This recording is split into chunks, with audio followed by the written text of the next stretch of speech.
نعت پڑھتے رہیں گے ہمیشہ ہم کو جتنی بھی فرصت ملے گی۔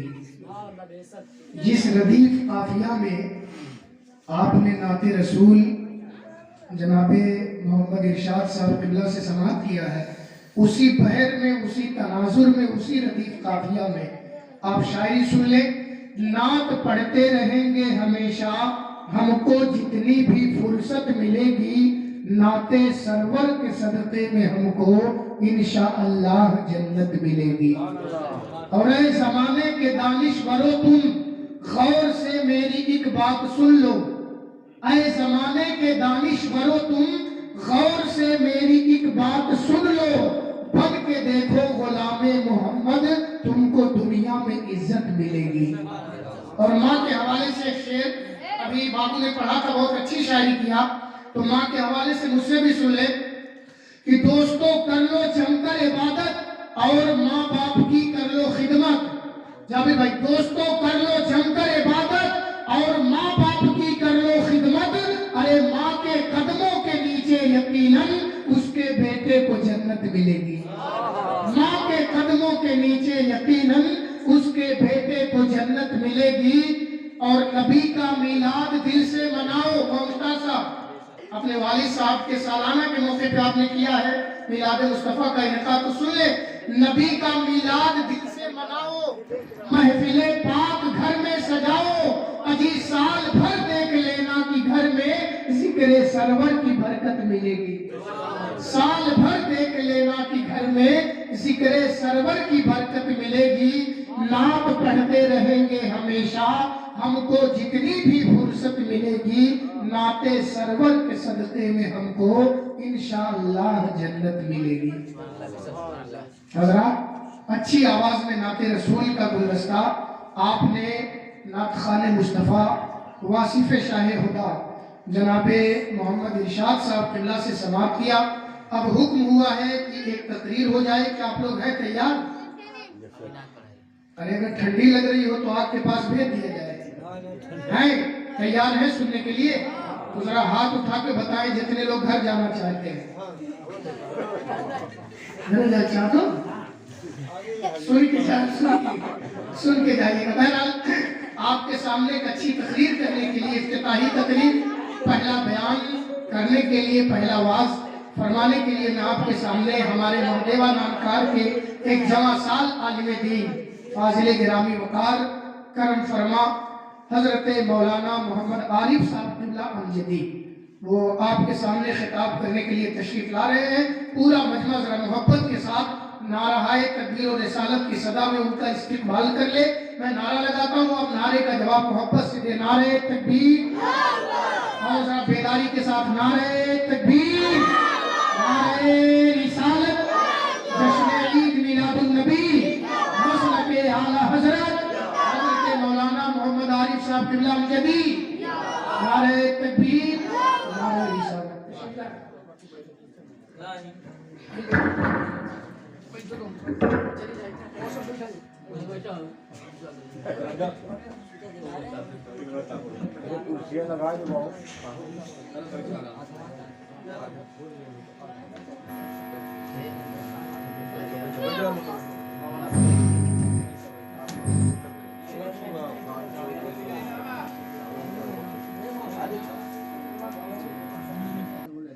السلام علیکم ورحمۃ اللہ وبرکاتہ۔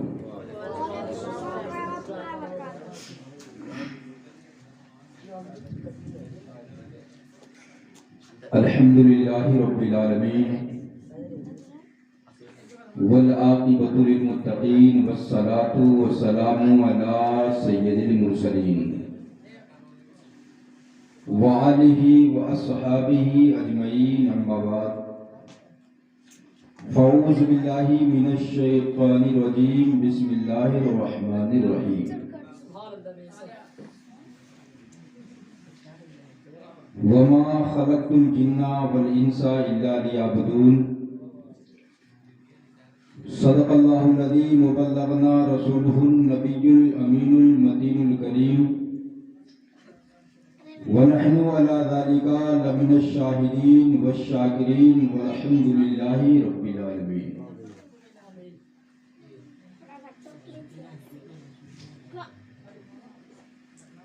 مذہب کوئی اسلام سے بہتر نہیں دیکھا، مذہب کوئی اسلام سے بہتر نہیں دیکھا، سلطان دو عالم سا پیمبر نہیں دیکھا، سلطان دو عالم سا پیمبر نہیں دیکھا، اور جو گالیاں سن سن کے دعاؤں سے نوازیں، جو گالیاں سن سن کے دعاؤں سے نوازیں، ایسا تو کسی قوم کا رہبر نہیں دیکھا، ایسا تو کسی قوم کا رہبر نہیں دیکھا۔ اور دیکھا ہے جو سرکار نے معراج کی شب میں، دنیا کے رسولوں نے وہ منظر نہیں دیکھا۔ حضرات آئیے ہم اور آپ مل کر ساری کائنات کے مرکز عقیدت حضور رحمت للعالمین کی بارگاہ پرنوار میں درود و سلام کا محبت بھرا تحفہ پیش کرے، بڑے باواز بلند اللہم صلی علی سیدنا شفیعنا محمد صلی اللہ علیہ وآلہ وسلم۔ حضرات، میں نے ابھی جس آیت کریمہ کی تلاوت کا شرف حاصل کیا، اللہ تبارک و تعالیٰ قرآن مقدس میں ارشاد فرماتا ہے وَمَا خَلَقْتُ الْجِنَّ وَالْإِنسَ إِلَّا لِيَعْبُدُونِ۔ اس کا ترجمہ کہ میں نے انسان اور جنات کو اپنی عبادت کے لیے پیدا فرمایا۔ یہ قرآن شریف کا ترجمہ ہوا، اور قرآن شریف کی آیت جو میں نے پڑھی وَمَا خَلَقْتُ الْجِنَّ وَالْإِنسَ إِلَّا لِيَعْبُدُونِ، کہ میں نے انسان اور جنات کو اپنی عبادت کے لیے، اپنی پوجا کے لیے پیدا فرمایا۔ یہ قرآن سے بات ثابت ہو گئی کہ ہماری پیدائش، ہمارا جنم اللہ کی عبادت کے لیے ہوا ہے، اور ہمارا معاملہ کچھ اور ہے۔ میں ایک بات بتا کر سمجھانے کی کوشش کروں گا کہ یہ موبائل کا ایجاد کرنے والا، اس موبائل کا موجد، جس نے اس موبائل کو بنایا، یہ کس لیے بنایا؟ موبائل کا ایجاد صرف اور صرف فون کرنے کے لیے بنایا۔ جس نے بھی بنایا موبائل، اس نے فون کرنے کے لیے، بات کرنے کے لیے بنایا موبائل، لیکن اس میں تمام آپشن ہیں، تمام چیزیں ہیں۔ آپ اس میں ویڈیو دیکھو، نیٹ چلاؤ، جو چاہو کرو، لیکن بنانے والے نے اس کو صرف فون کے لیے بنایا کہ آپ بات کریں، آپ ویڈیو چلا رہے ہیں، اس میں اگر فون آ گیا تو سارا ویڈیو یا سارا آپشن بند ہو جاتا ہے، خالی فون کی گھنٹی بجنا شروع ہوتی ہے تو سب بند۔ آپ پہلے بات کر لو، اس کے بعد جو ہے آپ ویڈیو آپ کا چالو ہوگا یا نیٹ چالو ہوگا۔ تو بنانے والے نے صرف فون کرنے کے لیے بنایا ہے، لیکن اس میں تمام لوازمات ہیں۔ اللہ تبارک و تعالیٰ قرآن مقدس میں ارشاد فرماتا ہے وَمَا خَلَقْتُ الْجِنَّ وَالْإِنسَ إِلَّا لِيَعْبُدُونِ، میں نے انسان اور جنات کو اس لیے پیدا فرمایا تاکہ ہماری بات کریں۔ لیکن ہماری زندگی میں تمام لوازمات ہیں، شادی کرنی ہے، پڑھنا ہے، دنیا بھر کی باتیں سب کرتے رہیں، لیکن خدا کی عبادت، یہ ہم کو جس لیے پیدا فرمایا پروردگار نے، اس کو ہم کریں، اس کو ہم کریں۔ ہماری جو ہے پیدائش جس چیز کے لیے ہوئی ہے، ہم کو اس کو کرنا چاہیے، لیکن ہم کافی دور ہیں۔ میں دیکھ رہا ہوں یہاں پر یاوی بھائی کہ آج میلاد مصطفیٰ ہے، نبی کی میلاد ہے، نبی کا جلسہ سجا ہوا ہے، اور ہمارا ماحول ایسا ہے کہ دو چار لوگ آ جاتے ہیں، بقیہ بچے، بقیہ سب گھر ہی پہ رہ کر سنتے ہیں۔ یہی محبت ہے کہ نبی کا جہاں میلاد ہو، نبی کا جہاں جلسہ ہو، ہم جو ہے نبی کی محبت میں اپنے آپ کو ہم امتی کہلواتے ہیں، اور امتی ہونے کا ثبوت میلاد مصطفیٰ ہو رہا ہے، ہم وہاں اپنا ثبوت نہیں دیتے۔ میں آپ کو بات بتاؤں، حضرت سیدنا سلمان فارسی رضی اللہ تعالیٰ عنہ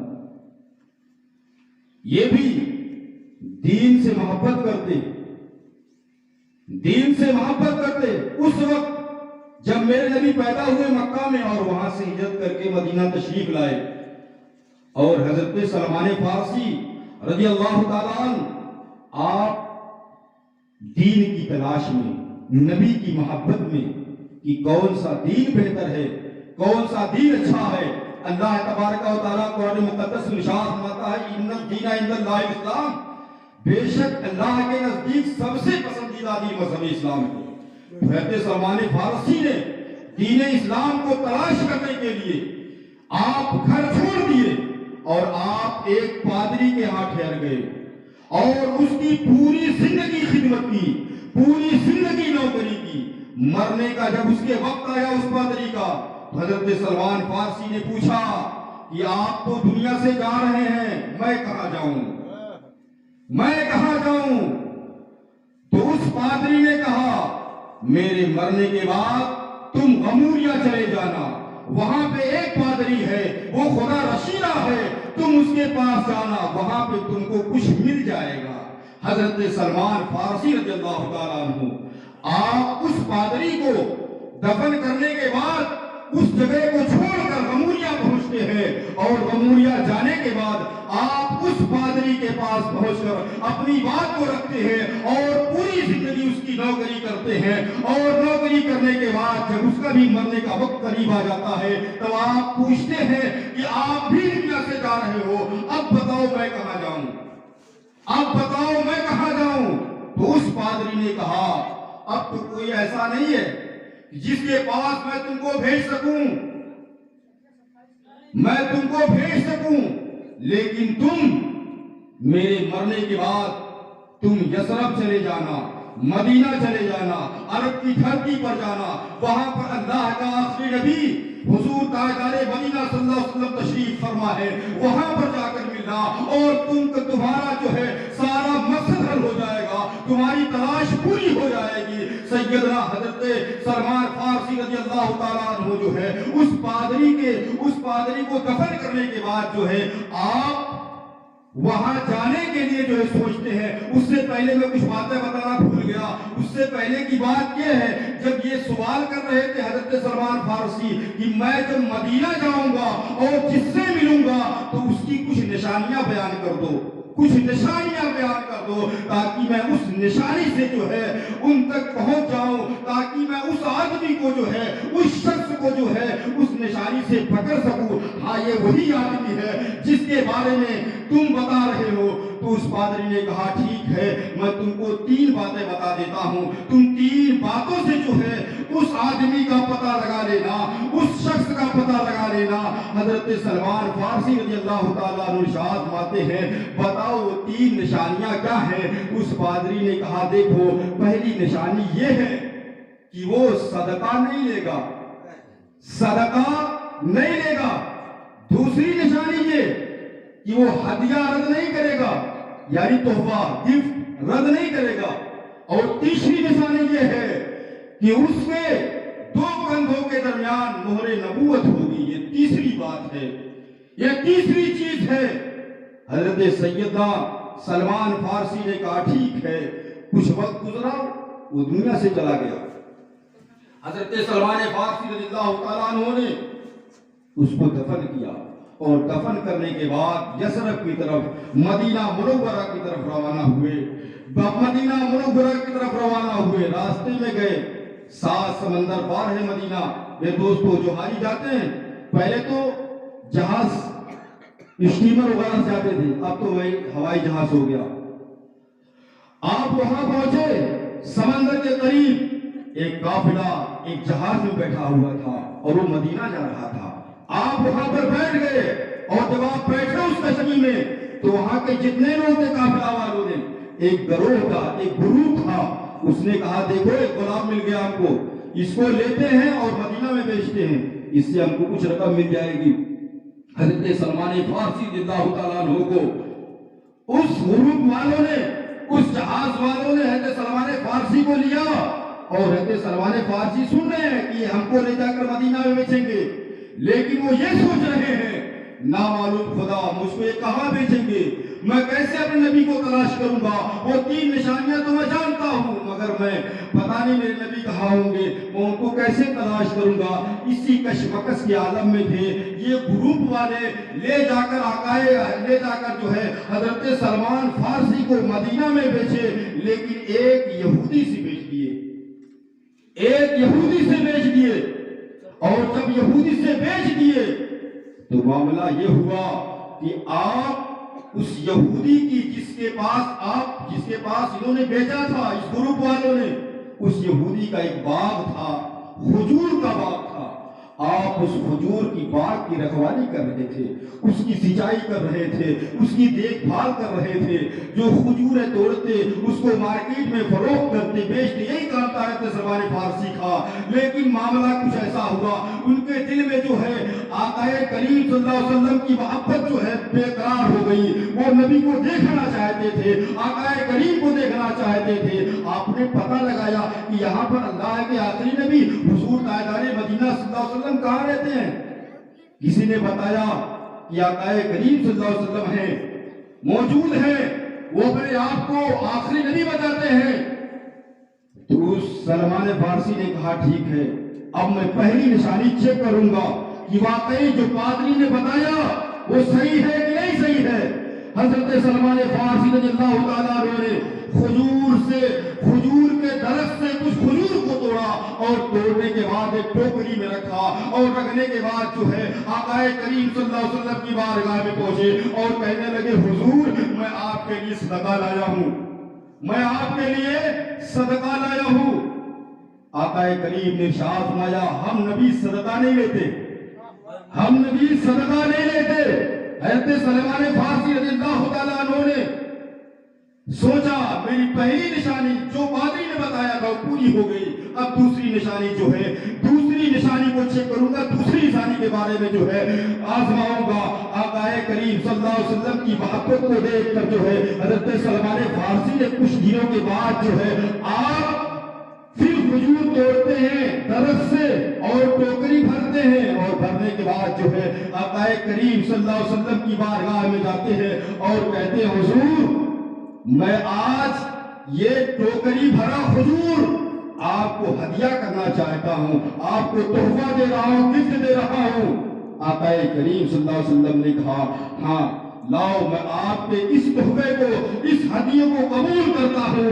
یہاں تک کہ حضرت سلمان فارسی نے کہا کہ یا اللہ میری 2 نشانی پوری ہو گئی، اب تیسری نشانی پوری ہو جائے تب میں جانوں، تب میں آقا کریم صلی اللہ علیہ وسلم کی بارگاہ میں پہنچوں گا اور اپنے ہاتھ ان کے ہاتھ میں دے دوں گا اور دین اسلام کو قبول کر لوں گا۔ یہاں تک کہ آقا کریم صلی اللہ علیہ وسلم کے ہاتھ میں اپنا ہاتھ دے دوں گا اور دین اسلام قبول کر لوں گا۔ کچھ معاملہ ہوا، کچھ دن گزر گئے، کچھ دن گزرنے کے بعد جو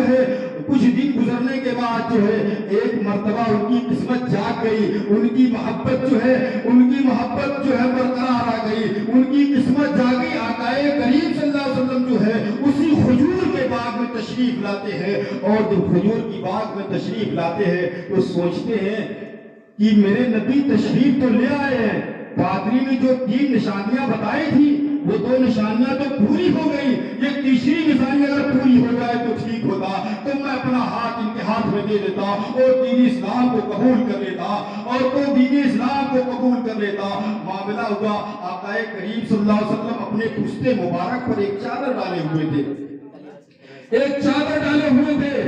حضرت سلمان فارسی نے سوچا یا اللہ ہوا کا جھونکا آ جاتا اور چادر تبہیر ہٹ جاتی اور میں مہر نبوت کی زیارت کر لیتا، یہی سوچ رہے تھے۔ آقا کریم صلی اللہ علیہ وسلم جو ہے آپ ان کے اپنے ایک عاشق کی بات کو جو دل میں کہہ رہے تھے اس کو سنتے ہیں اور کہتے ہیں، اور اپنی چادر اٹھا کے پھینک دیتے ہیں اور کہتے ہیں سلمان تو دیکھ لے جو غموریہ کا پانی تم کو کھاتا، 3 نشانیاں جو بتایا تھا وہ تیسری آخری نشانی جو ہے آج تو دیکھ لے۔ حضرت سلمان فارسی آتے ہیں اور دیکھتے ہیں، بوسہ لیتے آتے ہیں اور کہتے ہیں حضور میری 3 نشانیاں پوری ہو گئی، اب میں دین اسلام قبول کرنا چاہتا ہوں، دین اسلام قبول کرنا چاہتا ہوں، آپ جو ہے مجھ کو اسلام میں داخل کر لیجیے۔ اور یہی میلاد مصطفیٰ ہو رہا ہے، نبی کی میلاد ہو رہی ہے، ہم گھر سے نہیں آ رہے ہیں۔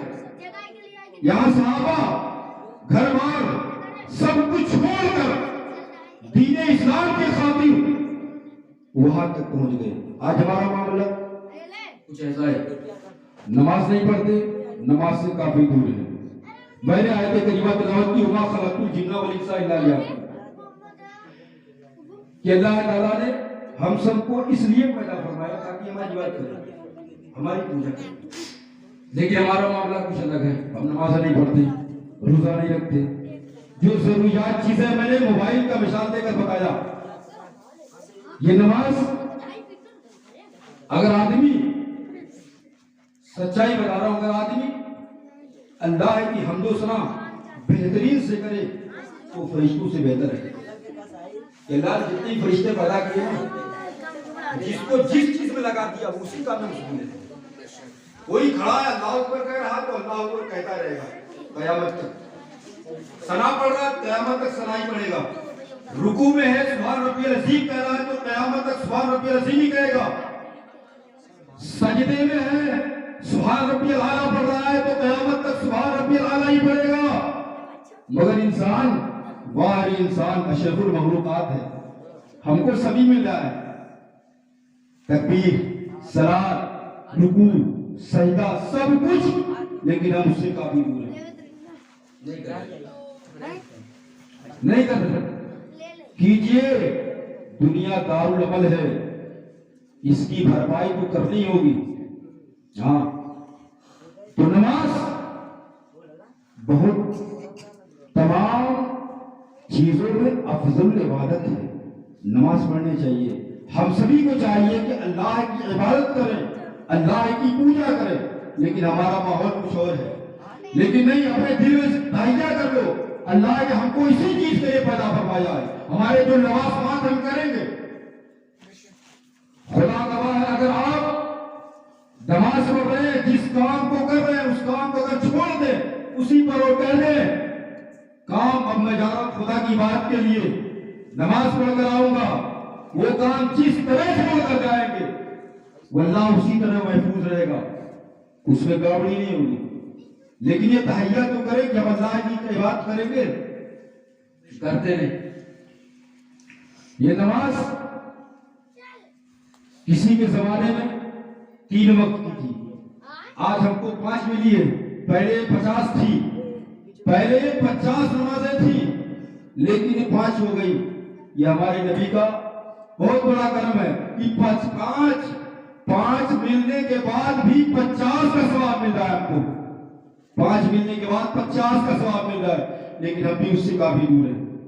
لیکن نہیں، میں چاہتا ہوں کہ ہم سبھی لوگ اللہ کی بات کریں اور اللہ کی حمد و ثنا بیان کریں۔ میرا وقت ہو چکا ہے، میں پروردگار سے دعا کرتا ہوں کہ مولا اگر بولنے کسی میں غلطی ہو تو مولا اس کو معاف فرمائے۔ السلام علیکم۔